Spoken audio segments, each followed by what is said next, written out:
ይሄን መድኃኒት ከወተት ጋር እንዳትወስዱ። ብዙ ጊዜ ሂማፕ በመባል የሚታወቀውን ለአይረን እጥረት ወር ደግሞ ለደም ማነስ ለሚባለው በሽታ የሚታዘዘውን ይሄን ሽረፕ ከወተት ጋር እንዳትወስዱ። እስቲ ዛሬ የዚህን መድኃኒት ትክክለኛ አወሳሰድ ነግራችኋለሁ። እስከ መጨረሻው ተከታተሉን። የመጀመሪያው እዚህ መድኃኒት ለማወቅ ያለብን ይሄን መድኃኒት ስንወስድ ከወተት ጋር መወሰድ የለብንም።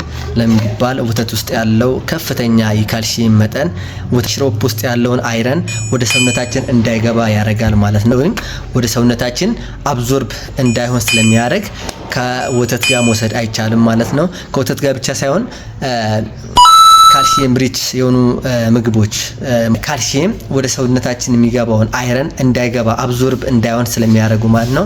ሁለተኛው ደግሞ ይሄን መድኃኒት ስትወስዱ ከምግብ በፊት ቢወሰድ ሪኮመንድ ይደረጋል ማለት ነው። ከምግብ በፊት ቢወሰድ ይመከራል ማለት ነው። ካልሆነ አንዳንድ ሰው ላይ ከምግብ በፊት ሲወሰድ ሆድ የማሳመም ነገር አለው።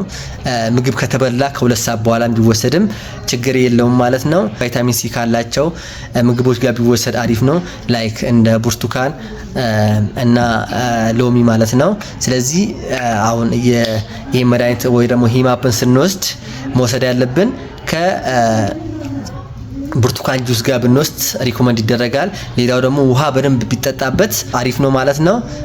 ስለተከታተላችሁኝ አመሰግናለሁ። ባይ